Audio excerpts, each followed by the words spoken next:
Hi, good morning. Hey, thanks for joining me in my shop here as I exhaust my patience during another session with this radio.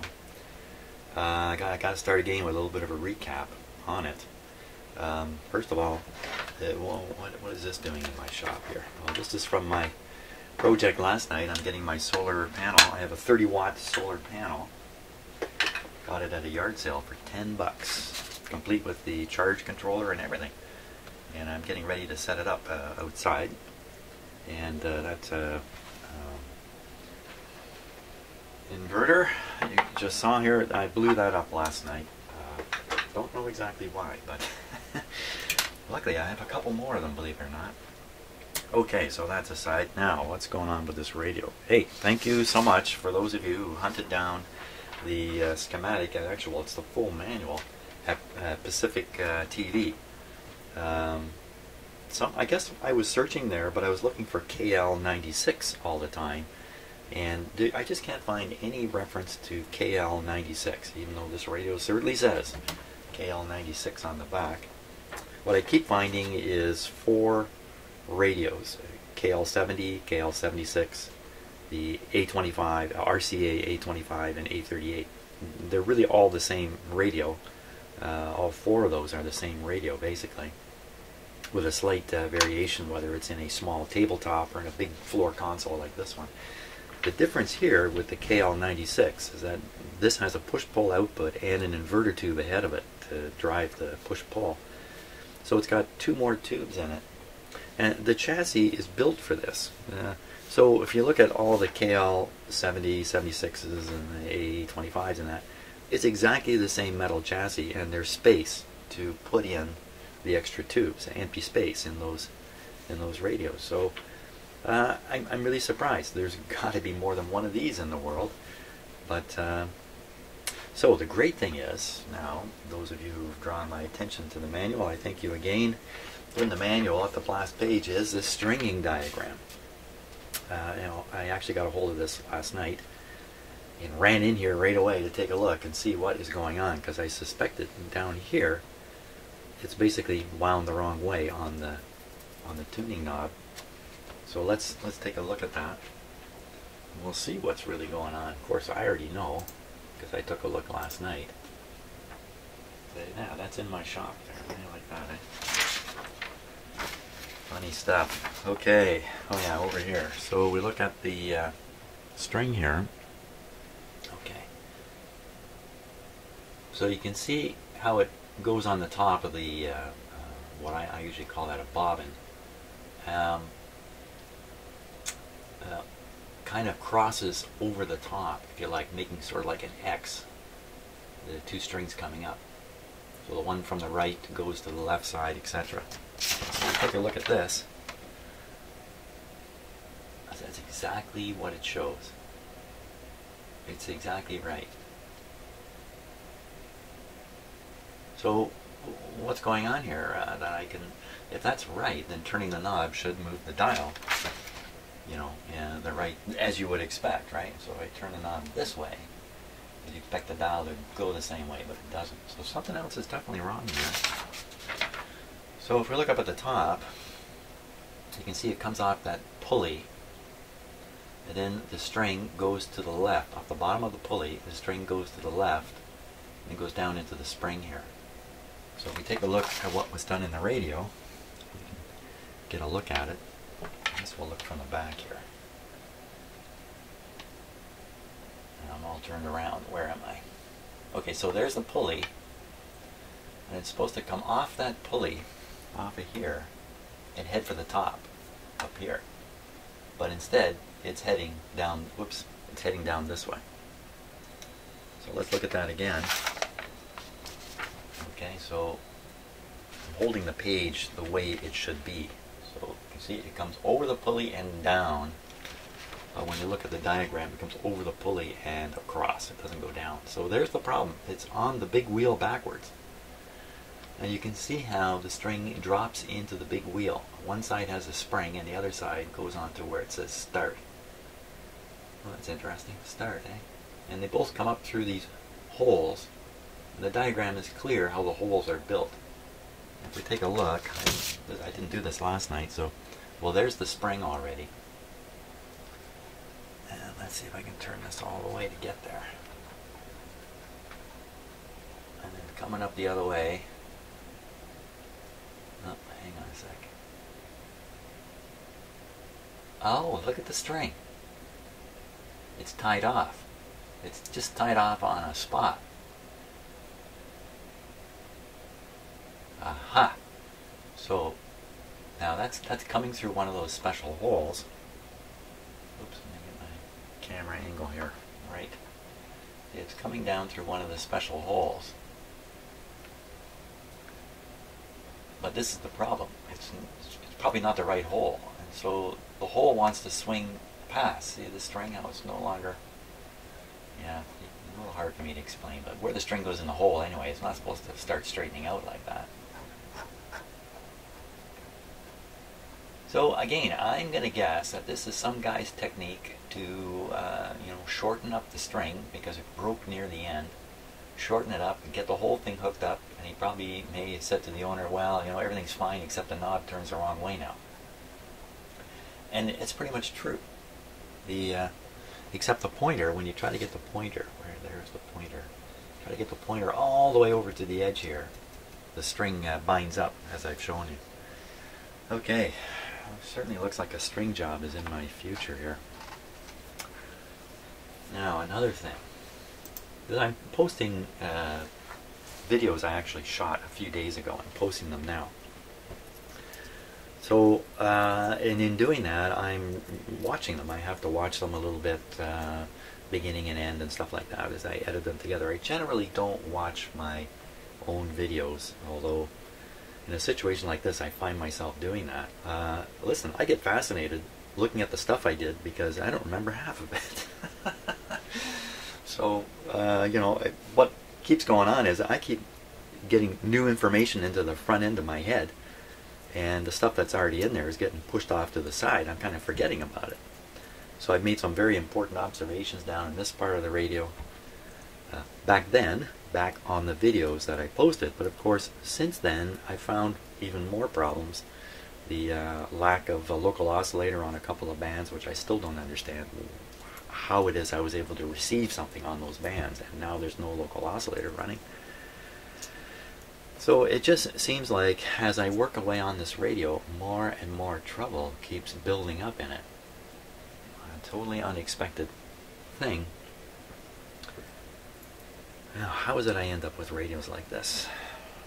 But you know what, as frustrated as I'm getting in that, I do enjoy this challenge because I know the harder it is to fix one of these guys, the bigger the prize at the end when you get it going. The bigger the feeling of satisfaction. And so I know how that works. If this was easy, change a few capacitors, twiddle a few adjustments, and bingo, it's ready to go. You know what? That just doesn't leave you. That's like climbing a little mountain. You got to climb the big mountains. Except I don't like the life-threatening situation I'm in now. Yes, I'm going to drink some coffee. Have you watched the videos on the coffee achievers? Type into YouTube search coffee achievers and watch a couple ads and you'll know why I drink a lot of coffee in the morning. Only in the morning. Never drink coffee afternoon. I'm too busy in the washroom, frankly. Okay, what am I going to do here today? Oh my gosh, I don't even know. Oh, what was the last confusing thing I saw yesterday? See, I've actually forgotten. Maybe it's just as well. So,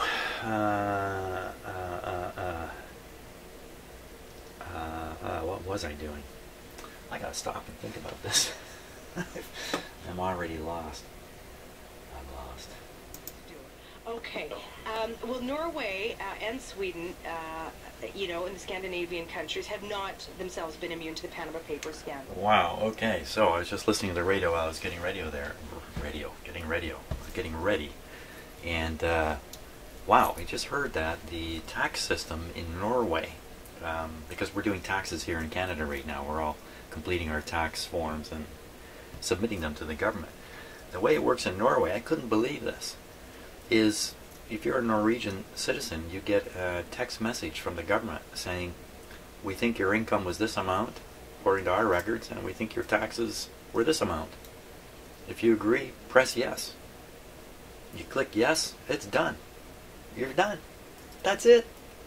Their tax system is so simple, so straightforward, and so simple. That's where they're at. They still have to report other sources of income like we do and stuff like that, but it's made so simple. The tax system is so simple. And if you're American listening to this, I suspect the American tax system is even more complicated and very, very difficult to fill out forms. Ours isn't easy either, even though there are all kinds of software programs around to help you do it, including free stuff. I actually use a free downloadable piece of software in Canada to help me do my my taxes. So wow, let's all move to Norway. Actually, a lot of the Scandinavian countries really have their acts together. And Norway is definitely one of them. So we could all learn a lot by paying attention to Scandinavian countries, for sure. Okay, enough of that. So we're all set to go here. I've got the signal generator ready to inject a signal right into the grid of the IF amplifier tube. So it'll come out of the amplifier tube through one IF transformer over the detector, and then we should hear it. Why am I doing this? Because I don't know. Because this is I need a starting point, so I'm just going to start here. And it's not clear to me. I've done so many things to this radio now. It's not clear to me at all what the results are in many of the cases. So let's turn down the volume here. Everything is ready to go. Okay, switch it on. I have been reading comments on this radio, by the way. I'm happy for some ideas should they come along. But mind you, I'm posting videos late on this, so as you're watching this, I'm another couple hours down the road on this radio. So I heard the pop or the click or whatever it is. It was very quiet. Went by. I had the volume turned down. So just the suggestion is this very large 50 microfarad capacitor I stuck in there is probably responsible for the pop. I think I mentioned that actually in the last video. Gee, could it be quieting this whole radio down? Could that be the problem? Ooh, that's an interesting question, isn't it? Yeah, my thinking was, if it's really, really big, it probably won't matter, but I don't know that for sure. Okay, ready to, volume's up, ready to what? Finish a sentence. Maybe if we're lucky, I'll finish a sentence here. We're on the A band, and we should actually be hearing stuff already. Okay, let me crank up the output of the signal generator here. We're at 452. Make sure there's a tone there. Okay, we're putting out a pretty strong signal now into the radio.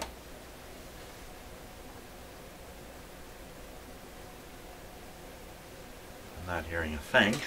Coming back.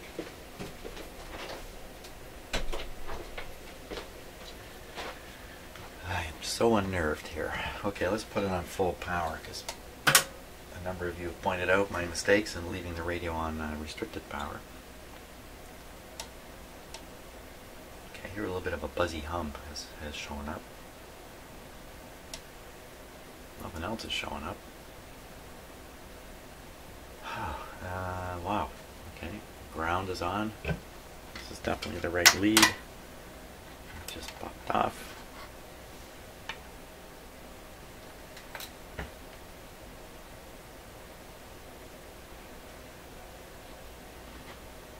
Now I'm going for the grid. Oh boy, it's a little dangerous to stick your fingers in here, right beside the power cord.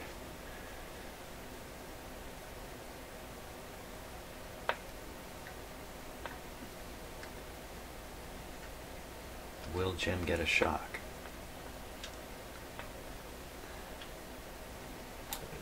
No.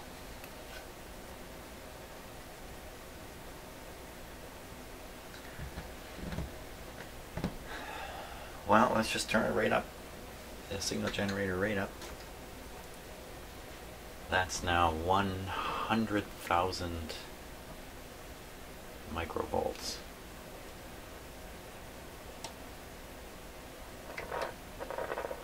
Nothing. So, you know, I'm left now. Okay, am I doing something wrong?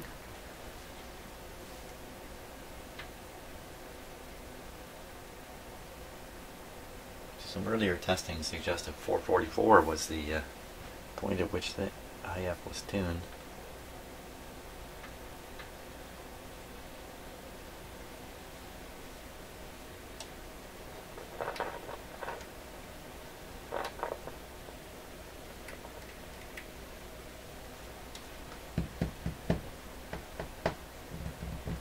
Well, I guess we should inject the signal on the other side of this tube. I think the problem is more up in this area here, but I'm going to work my way towards it. Okay, volume down. Disconnect that. We'll turn down the signal generator. Pull this off.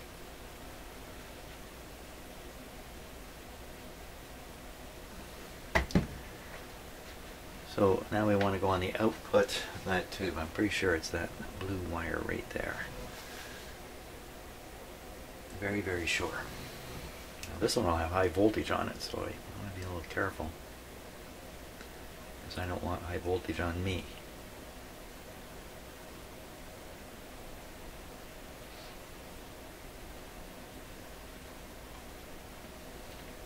Does it really have high voltage on it? One of the things that's difficult to detect is an open IF coil. That's in the back of my mind on this radio. An open coil anywhere is hard to detect. Let's just say the usual approach to doing things may, I'll just tell you what the voltage is. I'm just checking to make sure it's there anyway.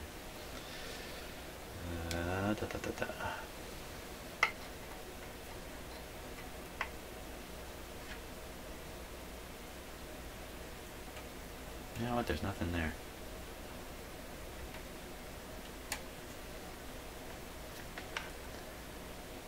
Okay, that's good. That's a good finding. I like that. I don't like it because it's possibly due to an open IF coil. Oh no, don't even say that. Don't say that. Okay. So, I believe I just connected to C. That's the letter C there on top of that coil. It doesn't look like C, from what I remember where C was. What have I done? I probably just connected it the wrong place.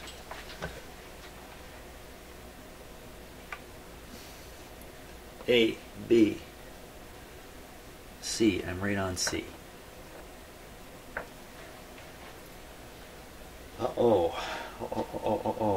Okay, so we're on the sort of the far side of the IF coil, in the sense that the we're right here. Oh, it's a grid. It shouldn't have any voltage on it. What am I talking about? Where am I? I'm totally lost. What's happened?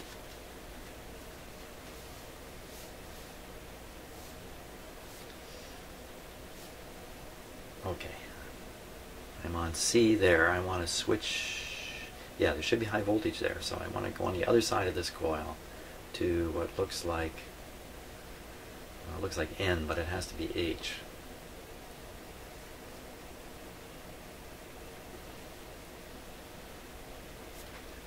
H. Okay, if we spot high voltage here, then we're in a bit of a minor panic. Yeah, H. Okay, I think I know which one's H, but I just want to be sure.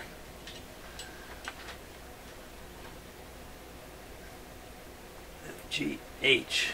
Okay, H. H for hurt. That's what's going to happen here. It's going to hurt. Obviously I need a better way to stand my voltmeter up.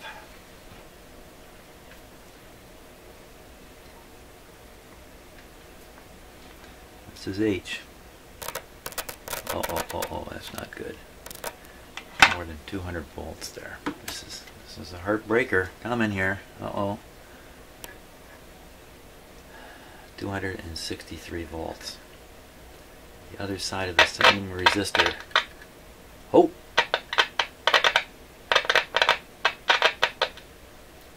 Oh, that's interesting. 80 on that side. 264 over there. How's that work?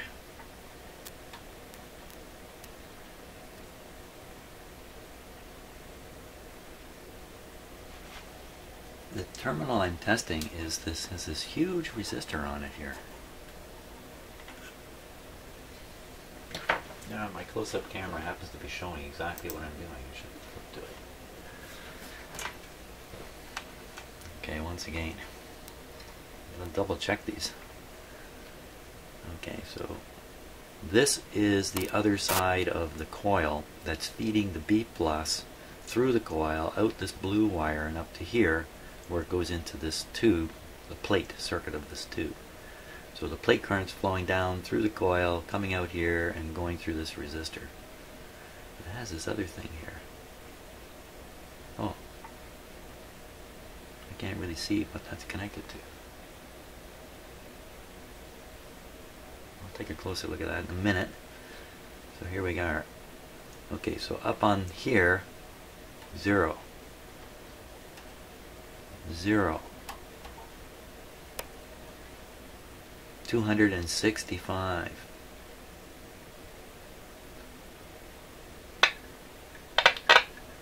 Listen to that. Isn't that interesting? You hear that? Barely hear anything here. 88 volts here. That guy might be bad, but what I'm really worried about is here. I see 260 volts. The other side of the same coil, 0. Okay, oh.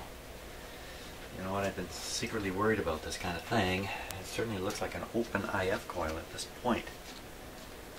Let's take a look at the schematic here. And we'll see what we can see.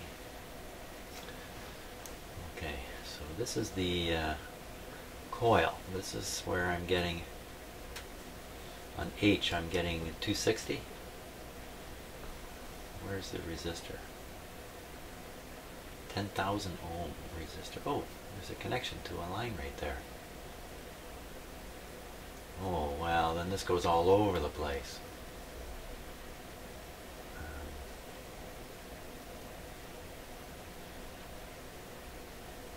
That resistor right there,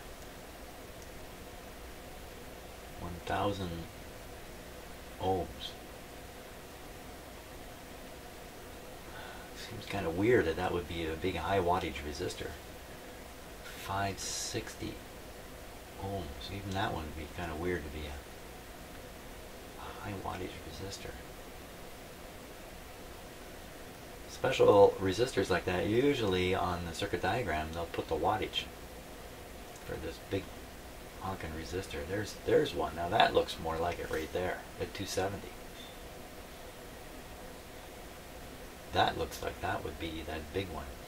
What big one? This big one here. Now, radio's on, so I don't want to do something stupid. I'm looking for the value.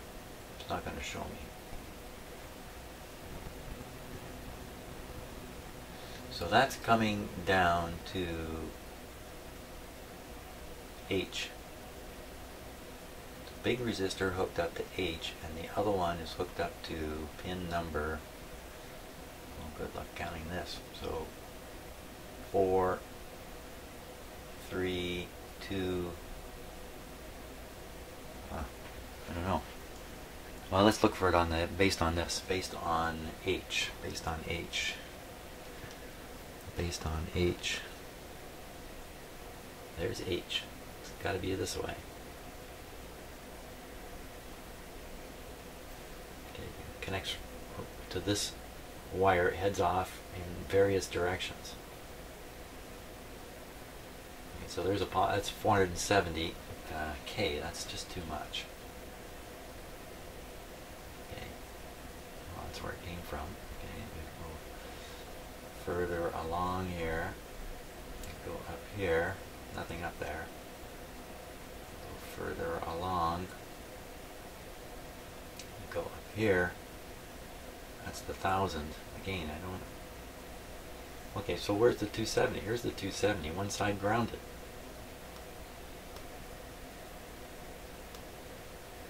It's coming off of pin number 1, 2, 3, 4, 5.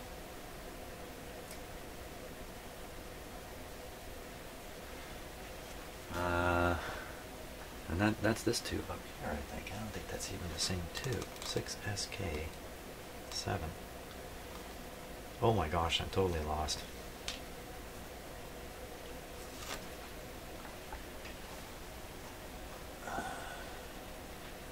Okay, let me turn off the radio before I hurt myself on it. We'll let things calm down a bit, and then I'll measure the resistance of that big resistor. Going to pin. It's all. Is it all by itself there? I think it's all. No, there's a wire on there, isn't there? Oh.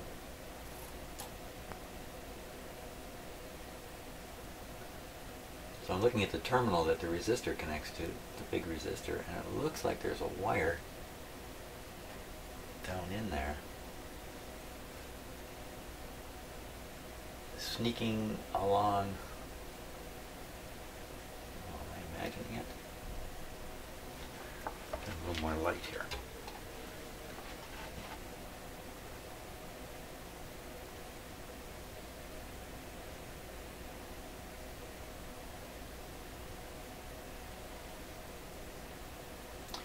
Pretty clear. There's a black wire.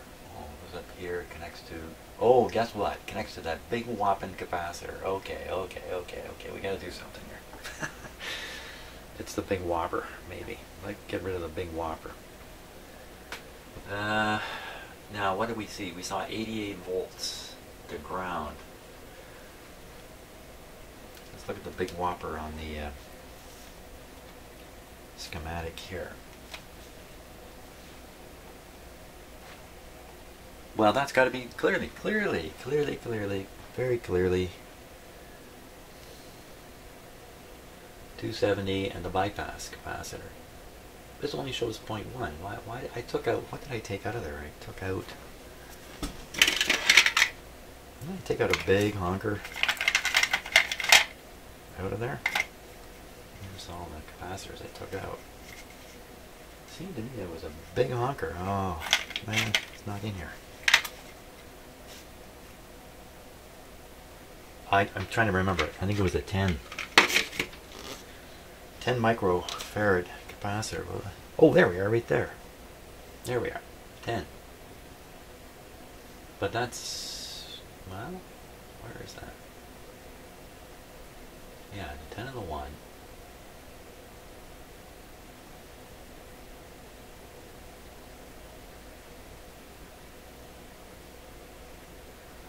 I wonder if I pop this resistor, because there's so much charge flowing into this big 50 I stuck in here that it's come through this resistor during the charge up phase and burned it out.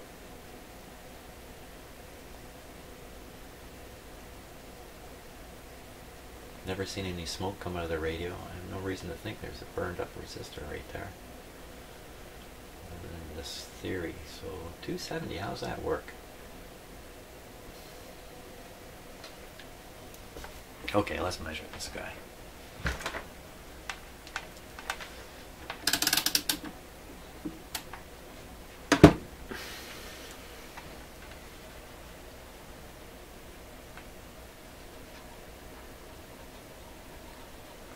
$10K.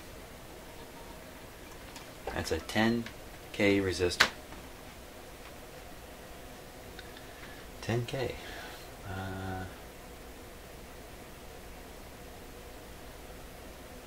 Well, I'm sure you're looking them all over there. So this is it. Well, okay. 10K. And then it goes up to the screen grid. So on one side of this resistor I'm getting 260 because it's connected right there, which comes down here, which is right into the power supply. So you get 260 on one side. On the other side, it looks like you're feeding screens here. The screen grid up there.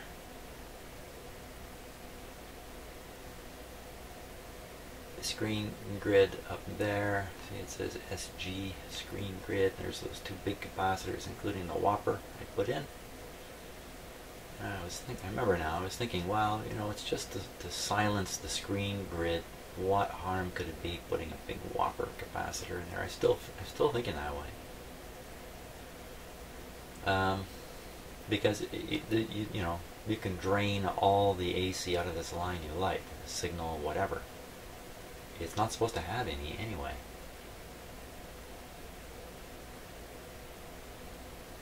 So this big capacitor and the small one working together, although they're showing on this wire up there, they actually silence all the screen grid circuits here.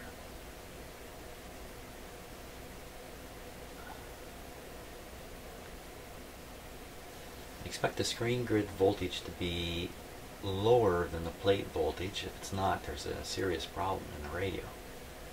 Now this 10K is knocking out an awful lot of the voltage coming through here. The 260 is being knocked all the way down to 80, which sounds a little low to me. Why would it be knocked down to 80? If it's not supposed to go to 80, maybe it's only supposed to go to you know, 175 or 200. Why all the way down to 80, which seems very low? The resistor has gone high, but we just measured it. 10K is 10K. So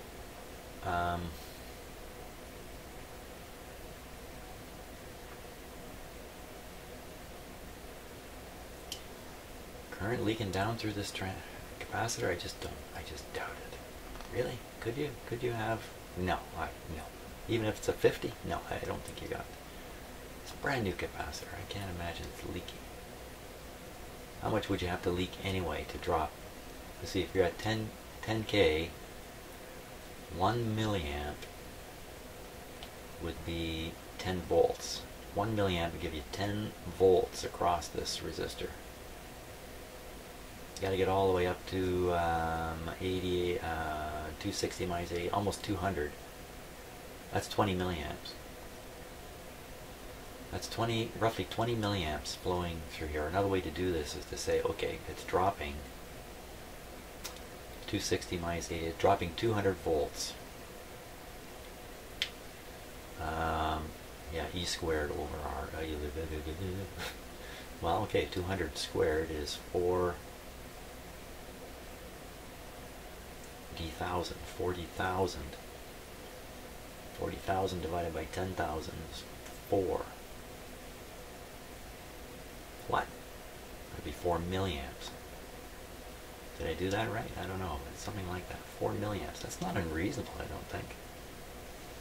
Typical screen currents for these kinds of tubes. 6SK7. Let's just take a look at that. 6SK7. Give me just 1 second here. 6SK. 6SH. SK7. Okay, so here we are, 6SK7. Here's what the tube looks like. You see the screen grid, grid number 2. So we come down here, now we want to look at screen grid's current. Let me just change my light here so we're not in the shadows so much. Maximum ratings. Characteristics. Grid number 2, voltage, typically 100. Plate voltage, 100. So actually, well, look what goes on here. Depends how you've got it wired up. So we're looking at, in this radio, I think it's around 250 on the plate. Should be 100 on the screen. You know, that's not too far off from where it was. 88 on the screen. Grid number 1, voltage. That's interesting. -1 or -3. Could check that. Transconductance.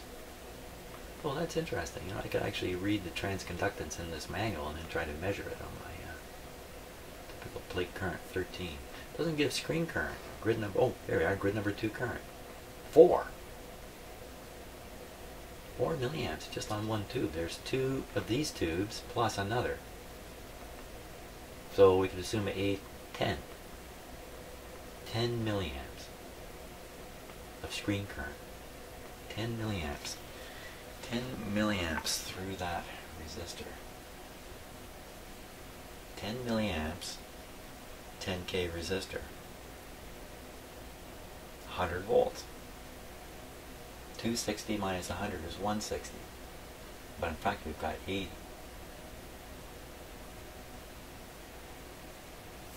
We've got 80. Too much current flow through that resistor. What could cause that? That's this 6SA7, which is it connected to it? Let me look. Maybe like there's 3 tubes here. There's a 6SK, another 6SK7, and then I think this guy here is also hooked up to it. And it's all got the same screen supply. That's what I want to say. Come through here. For sure. 6SK. There it is. Yeah, I've got a finger cam going. Okay, and we look here. Oop, let me go back. I lost track of where I am. 10K. So there's a connection. There's those big capacitors. Screen grid of the 6SA. So no doubt about it. 6SA7 is part of the picture here. Okay, so let's look at the 6SK7 in the book. 6SA7. SA7. 6SA7. Here we are. Now, screen grid. That's grid number... Oh, which grid is it? I better figure that out. Oh, look at that. Eh? This is a pentagrid converter tube. It's got a lot of grids in it. In fact, it's got 2 screen grids. There's one at... They're connected together to pin number 4. G2 and G4. G2 and G4. 2 screen grids. 2 grids double the current. Grid number 2 and 4 supply voltage 300. Whoa. That's the max though. We don't want to look at the max stuff. We want to look at typical operation. Typical operation, grid 2 and 4 voltage 100 volts. So it's the same as the other tubes, even though it's reading 88. Grid number 2 and grid number 2, number 4 current 8.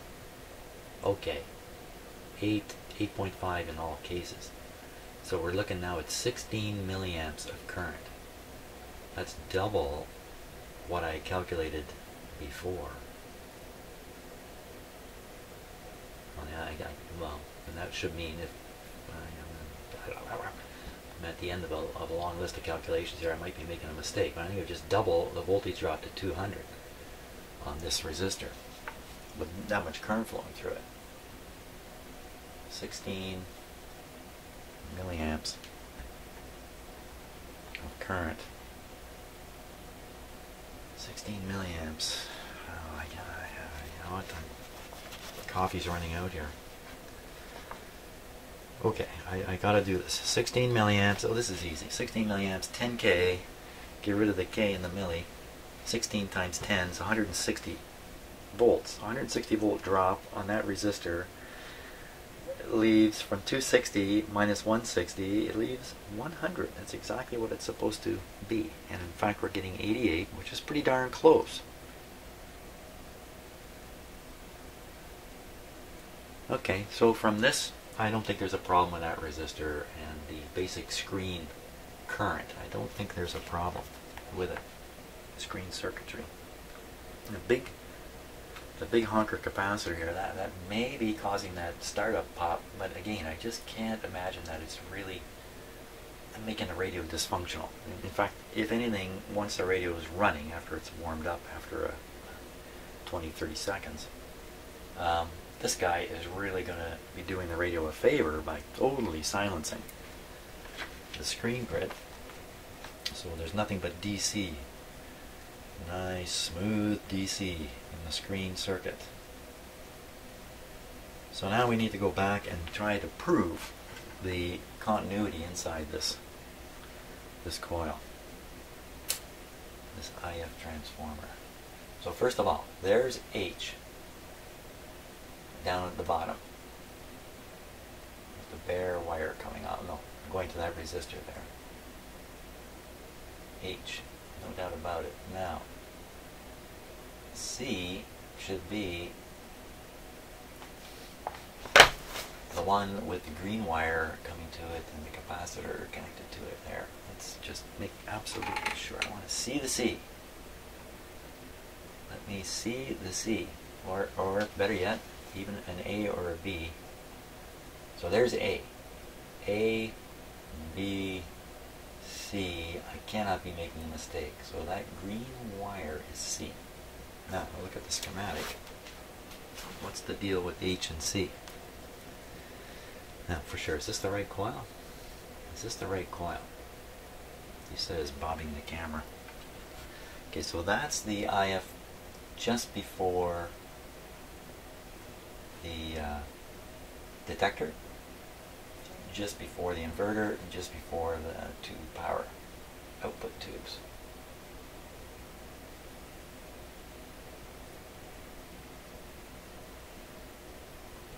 Wait a minute, I got this backwards again.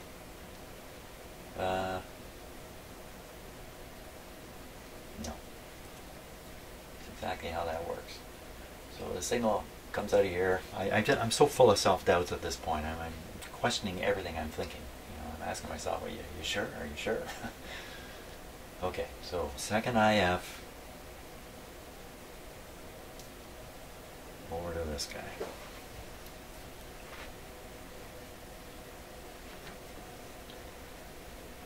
Second IF, there it is, over to that guy, no doubt about it. C and H. Now, yes, this radio is a little different than the schematic, but I don't think it would be different here. Between C and H is a coil. So I get out my ohm meter, now off of C, you go down the coil, go down the capacitor, go up and over, and you're connected to basically an open circuit on the tube with the radio not operating. I put my ohm meter on C and H. The only place it can possibly deliver current is through that coil. So that's the only thing I can be reading. Look, it says right on it there, 5 ohms. It actually has the resistance written there. What are those other numbers at the top there? 6-30, something dash 30, something dash 21. Oh, L. L30, L21. Those are just the numbers of the coil. Okay, I'm hesitant here because I know this is a deadly test. C to H. C to H.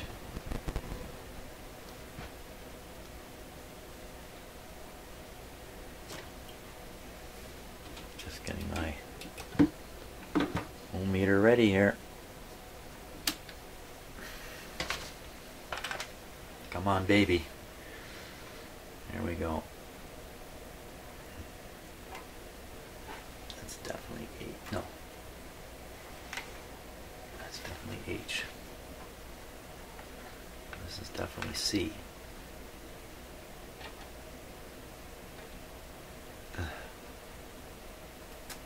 Can I tell you? Show's open. Turn my meter way up here to megohms.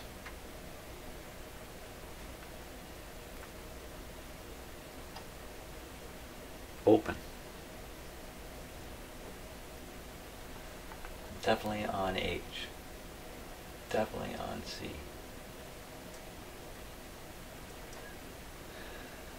Wow, the patient is really, really ill.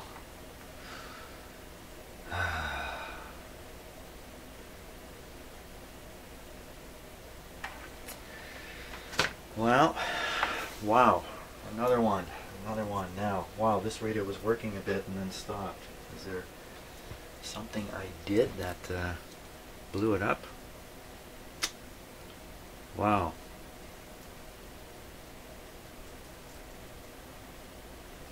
See, you know, and this is the tube right here. This one up here is the tube. I put the extender on, and after that, things started going sour.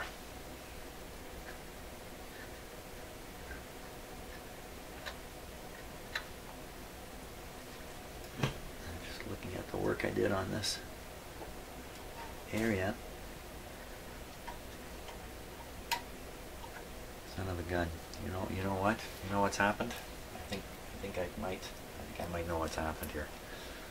Put that whopper capacitor in, and the charge up current is too much for the coil. I popped the coil.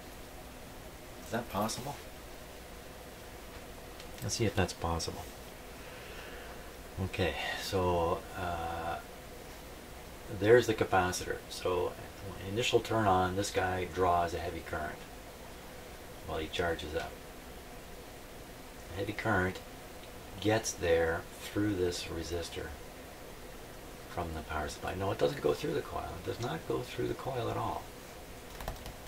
No, there's no way that's going through the coil. So that capacitor cannot have caused this coil to pop.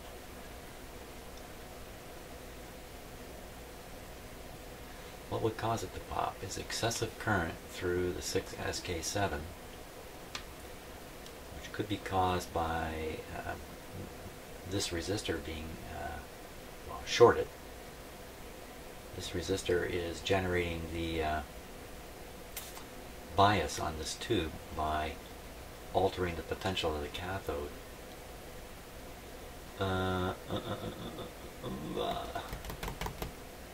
Where is that 270? What am I going to do about this coil? How am I going to get out of this mess? Am I absolutely sure that that coil, I'll tell you what, see the other side of the coil?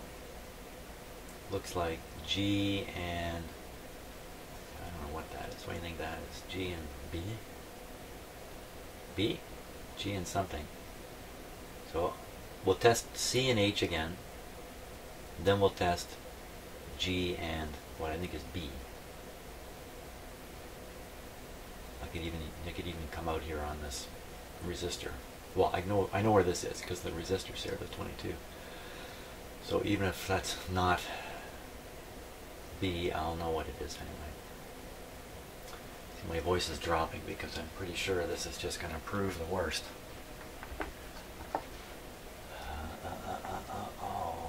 Okay. Wow. H and G.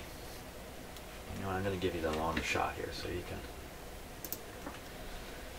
enjoy the thrill of the end here. It's not necessarily the end for the radio, but it's definitely a very serious problem. Okay, see my ohm meter over there.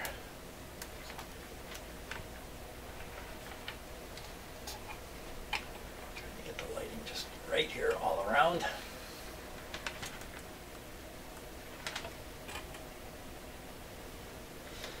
Ohm meter.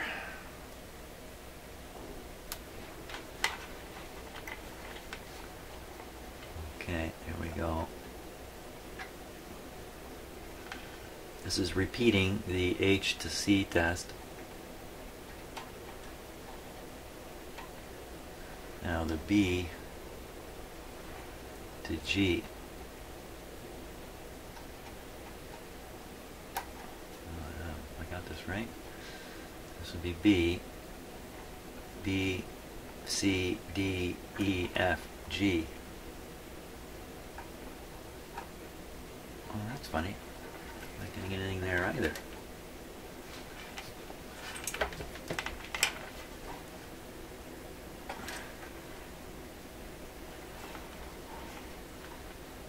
G. Oh. Okay, so I'm supposed to be able to recognize G because it has the, or B rather, has the resistor on it. There's the resistor. Going right there. Why, both coils burst? Ah, wow, okay. So now I'm testing. One side has this resistor. It comes over to this shielded wire. The other side has a green wire going into this tube here. I can remember that. I'm pretty much out of time here today too. Okay, quickly before I forget everything. It's kind of too late already. So I did C and H and I got an open. I just tried G and B and got an open also.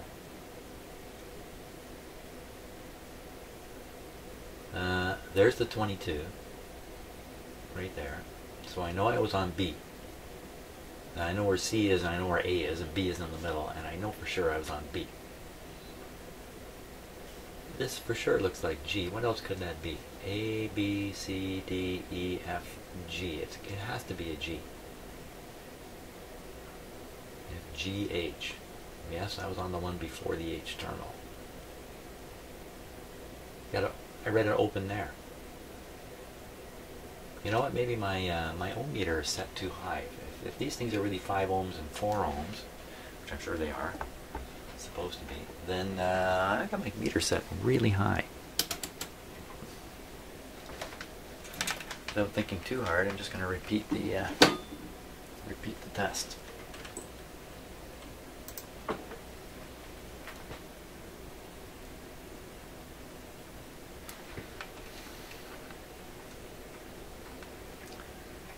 H to C.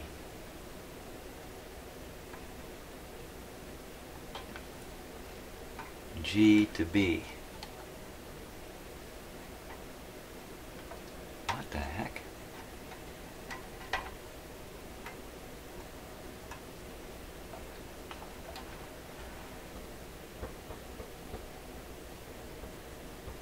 Huh.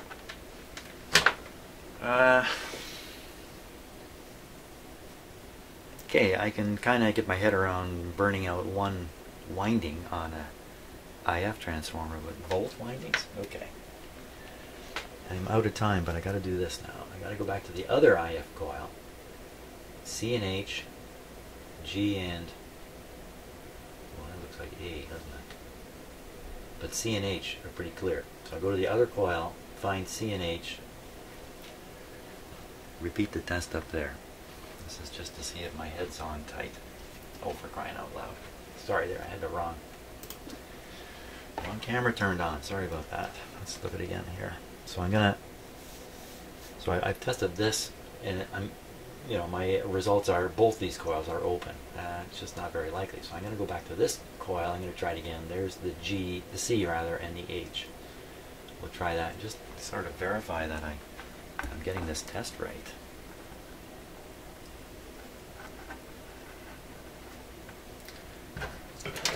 Okay. Now I got to spot the C and the H on this other coil here. The radio's definitely turned off. Okay, so there's the H with that multicolored wire coming through it. The G has the bare wire going on. That would put the C. A and B are empty. C is connected, so it's virtually identical. C there, and okay, good. Here we go. I hope you've got your fingers crossed. Mine certainly are. We'll get one here.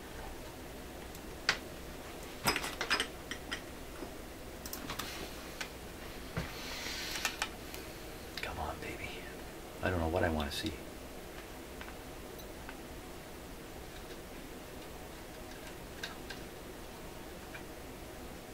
There it goes. You see the meter? Yes, you can. Right down to 4.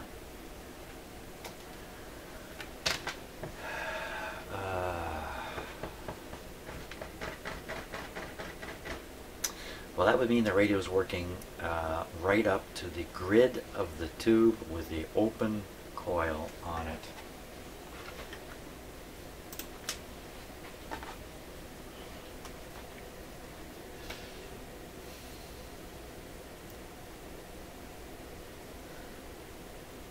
So the radio would be producing its regular signal right out of here, right up to this grid on this tube. In fact, it would come out here, but, well, it can't come out here because if this coil is really open, there's no DC on pin number 8.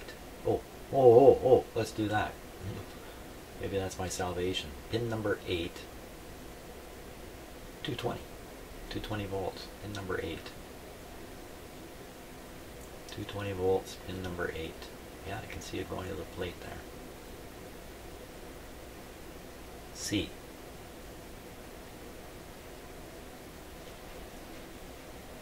Okay, let's give it another go. Okay, I'm going to turn the set on. Nothing's really connected to it. Okay, I'm giving it the full voltage. Let it have it. Switch my meter over here to where it needs to be. DC 1000. I heard the pop in the radio. And now, with a drum roll.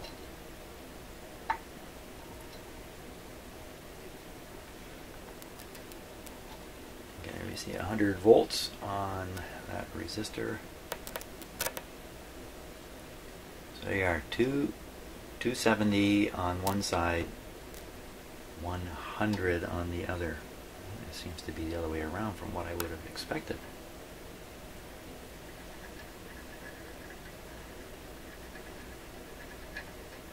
Did I say 270 on that?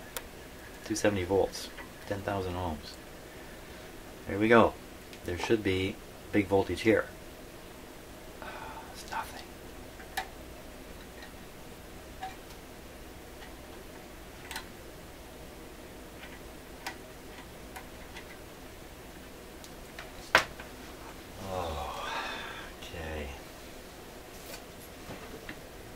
Oh my gosh, open IF coil.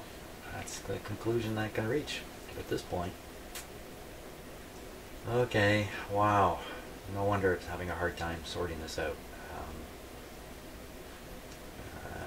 It's the last thing I want to find. Okay, well, I'm going to stop here for the day and ponder my situation now. Thanks so much for watching.